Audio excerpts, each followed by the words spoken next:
Salve, salve nação, vambora com mais um vídeo aí, né, falando sobre o nosso Mengão. O Flamengo vence o Juventude por 4-2 aí, né, se consolida no G4 aí, e nessa próxima semana o Flamengo tem duas decisões, né.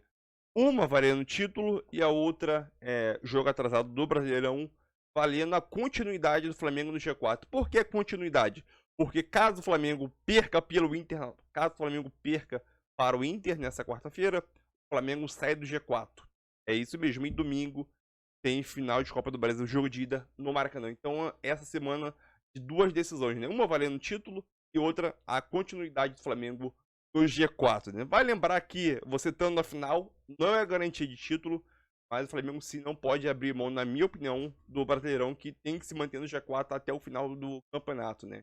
E essa escalação que o Felipe Luiz levou a campo, possivelmente deve ser a escalação que vai a campo na final da Copa do Brasil, né?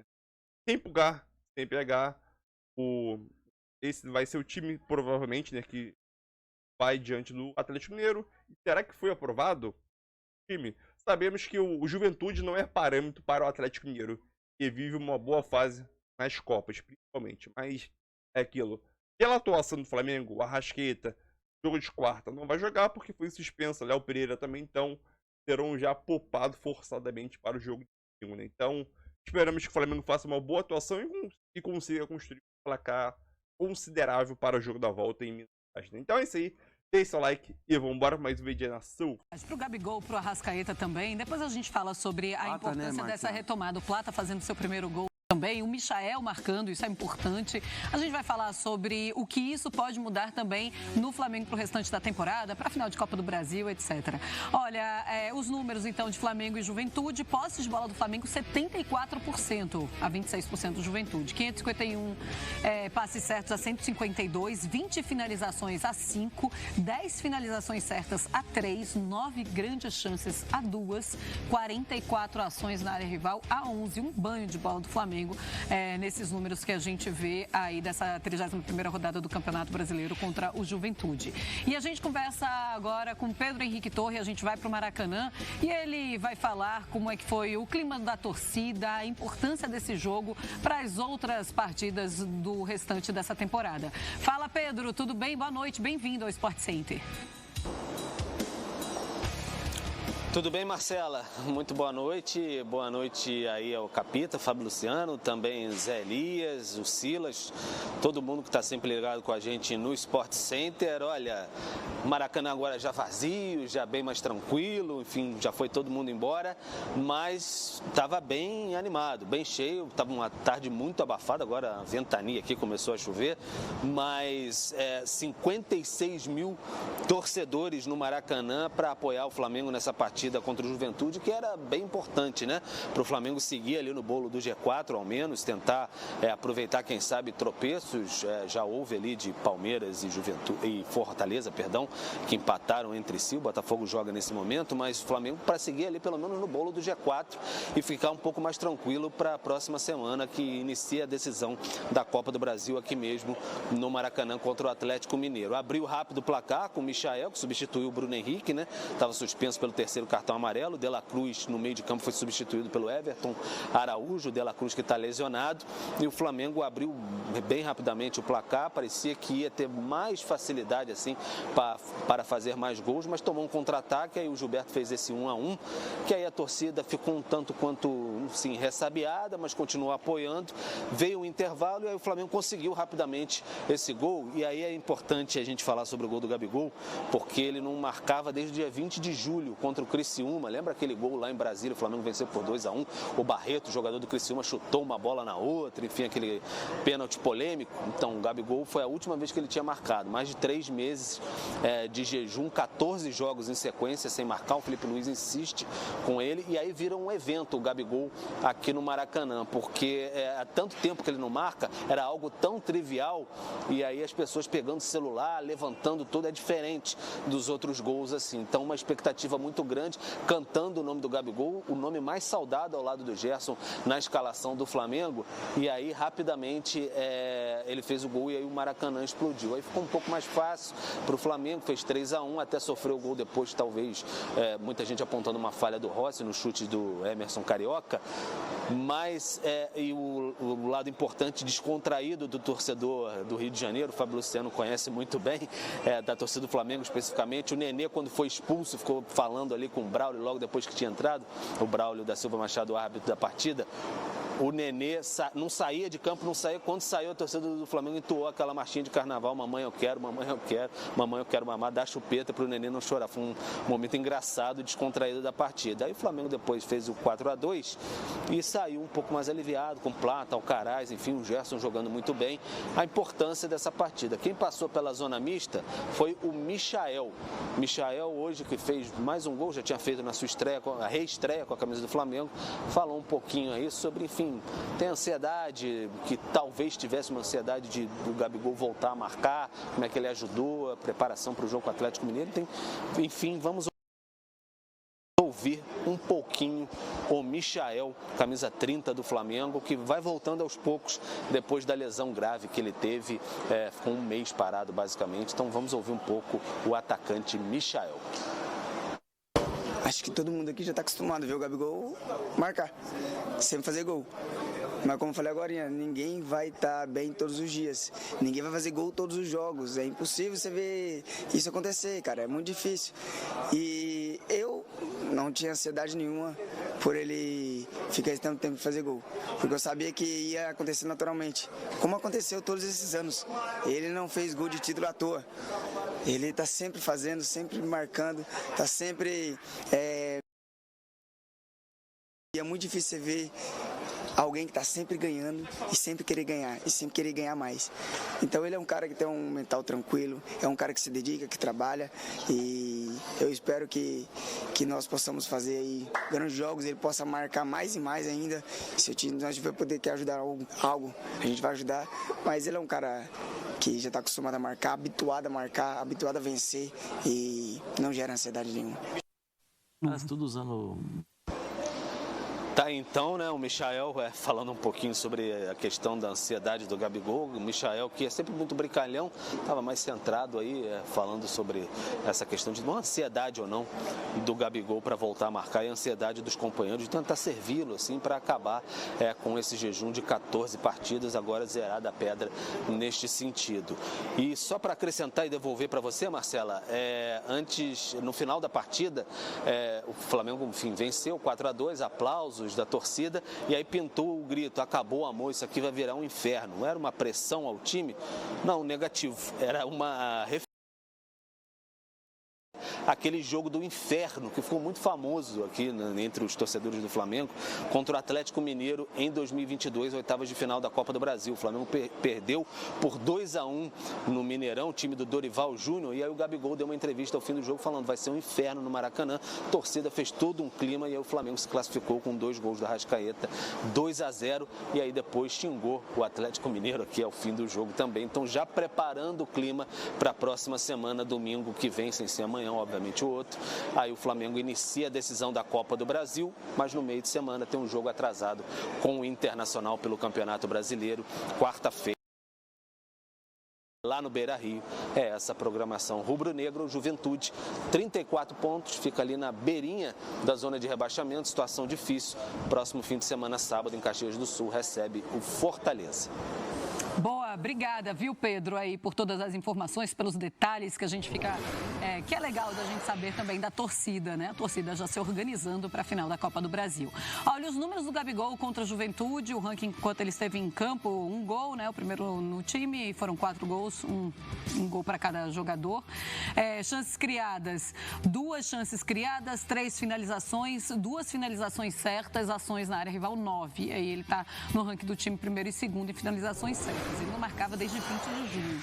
E ele volta a marcar, de julho, né? Ele volta a marcar pelo Flamengo. O último gol tinha sido na partida contra o Criciúma, 98 dias, então sem marcar, 15 jogos, 666 minutos até marcar, uma assistência, finalizações, 15, 8 no alvo, 6 grandes chances. Era realmente um momento muito difícil para o Gabigol hoje.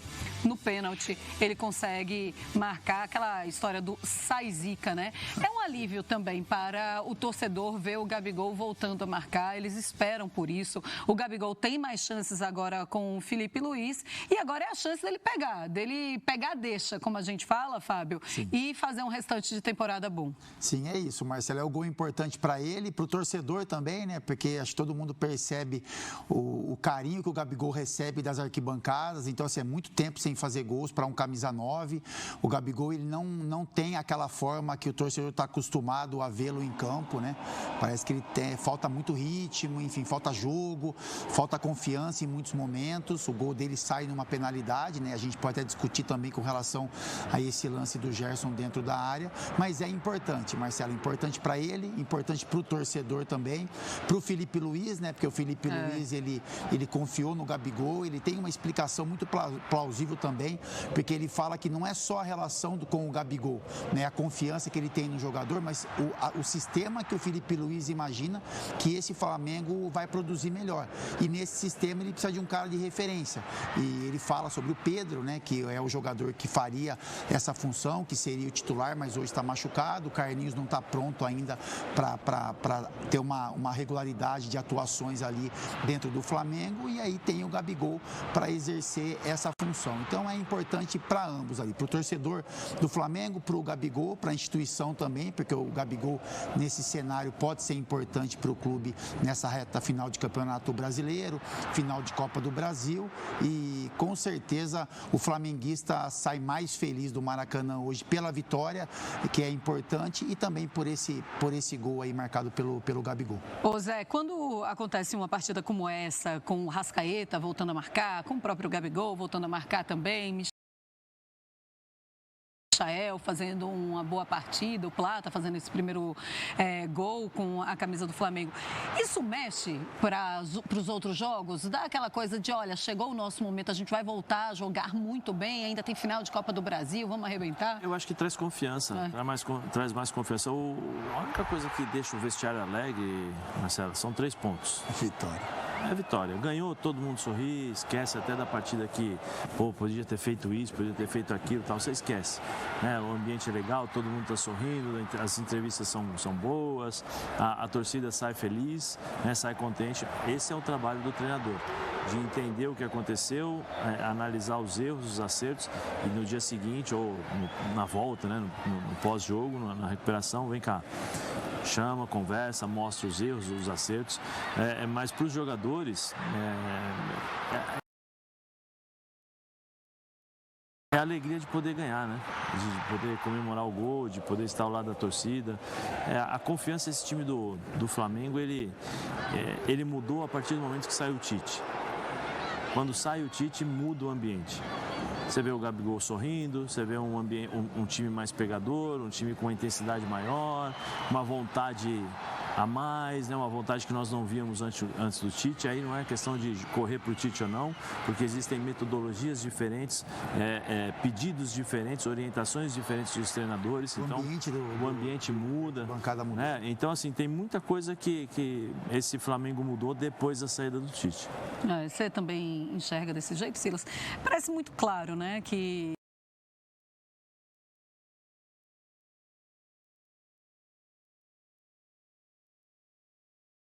aconteceu com o Lúcio Flávio no Botafogo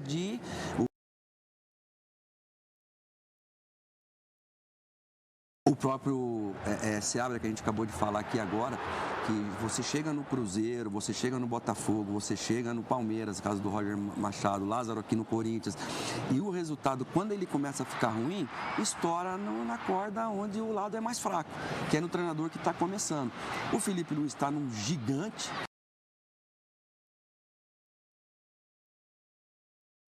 Flamengo, mas é um cara muito sereno, um cara muito sensato e os resultados estão acompanhando. Então isso que é muito legal.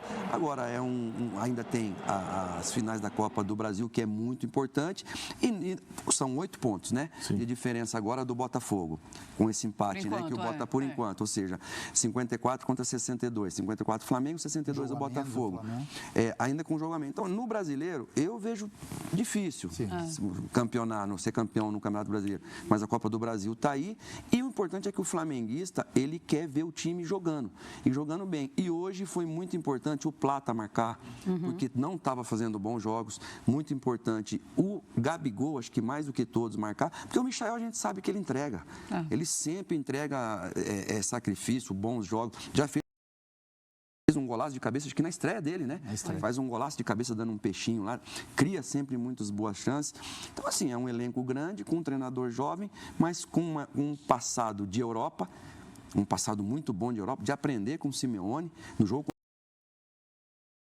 isso muito bem, soube se fechar, acho que ali ele lembrou o que faziam lá e tal, acabou dando certo, poderia não ter dado mais também. Simeone do que Jorge Jesus, né? Porque ele também tem o Jorge Jesus como a sua inspiração. Mas o discurso dele é que ele é um jogador que às vezes ele tem... Então ele, sem ter culpa nenhuma disso, lógico, está se aproveitando bem disso aí também. Felipe Luiz falando no Maracanã. Então, é isso aí, nação, mais um vídeo aí para o canal, né? O Flamengo venceu aí, né? Sábado aí, né? O Flamengo consolida no dia 4 aí. Quarta-feira tem uma decisão flamenguista. Então, na quarta e no domingo, né? Na quarta-feira, pelo Brasileirão, o Flamengo vencendo o Internacional. O Flamengo pode alcançar 57 pontos. E no critério de desempate, eu não cheguei a analisar se passa ou não o Fortaleza. Porém, entra diretamente na briga pelo título do Brasileirão, né? Acho que dizer pelo título é meio cedo, é muito arriscado dizer isso, porque o Botafogo ganhou o Bragantino, né? Porém, o Flamengo fica muito perto de se consolidar no G4. No G4. Porém, tem outra situação também que não é tão legal da gente falar, né? Caso o Flamengo perca quarta-feira, que Felipe Luiz deve botar o time misto para totalmente reserva, o Flamengo sai do G4. Então o Flamengo corre um sério risco, caso perca o jogo de quarta-feira diante do Inter, o Inter passe o Flamengo e chega a 55 pontos. A diferença entre Flamengo e Inter é apenas 2 pontos. Então esse jogo é crucial para as pretensões do Flamengo ainda nesse Brasileirão, né? E a Copa do Brasil, decisão, não é garantia de título, mas é o título que está mais importante. Eu concordo. Eu defendo, eu aceito quem defende que o Flamengo tem que priorizar a final, concordo. Porém, aquilo, o Flamengo também tem que se atentar ao Brasileirão. Caso não conquiste a Copa do Brasil e saia do G4, o Flamengo corre um sério risco de ficar fora da próxima Libertadores em 2025, que em 2024 quase aconteceu, né? O Flamengo terminou na temporada passada em 4ª posição, né? E vamos falar um pouco aqui sobre os números desse jogo aí, né? Só pegar aqui e botar aqui. Esse jogo foi um jogo muito bom, tecnicamente, do Flamengo aí. O Flamengo dominou. O Flamengo teve mais de 70% de posse de bola em relação ao Juventude. E aquilo, o Juventude não ameaçou tanto, teve alguns gols, teve o gol de empate, né? Do Gilberto, que o Flamengo tá jogando com a linha alta. Depois teve aí o Flamengo fez 3-1, teve a falha do Rossi. O Juventude acabou de descontar para 3-2, mas depois da expulsão do Nenê, uma expulsão que nem não teve, foi obviamente, né? Foi a reclamação que o Nenê foi lá reclamar e o juiz se tinha ofendido depois e o Nenê já esclareceu isso, o árbitro também na. Então é complicado, né? O Flamengo teve mais de 70% de posse de bola, 551 passes certos, absurdo, 20 finalizações, 10 certas, então a cada 2 que o Flamengo finalizava, uma iria no gol, né? 9 grandes chances e ações na área rival, 44. Então que foi um domínio surpreendente do Flamengo. Porém, o Flamengo deixou a deixou a torcida um pouco assustada com alguns gols, né? O gol de empate, teoricamente, ainda no primeiro tempo, depois o 3-2, mas depois que o Flamengo teve numeridade, teve jogador a mais dentro de campo, com a expulsão do Nenê, ficou mais fácil para o Flamengo aí, né? Mas um jogo que demonstrou tecnicamente que o Flamengo está muito acima do Juventude, um jogo que, querendo ou não, prepara o Flamengo aí, né? A preparação do Flamengo para as finais da Copa do Brasil, com o time titular, sem Bruno Henrique e sem o Garça, acho que o Pulgar também, Bruno Henrique e o De La Cruz também. Então, esse time que enfrentou o Juventude possivelmente é o time que deve entrar em campo domingo diante do Atlético Mineiro. Então é isso aí, tamo junto, é isso aí. E é nóis. Falou!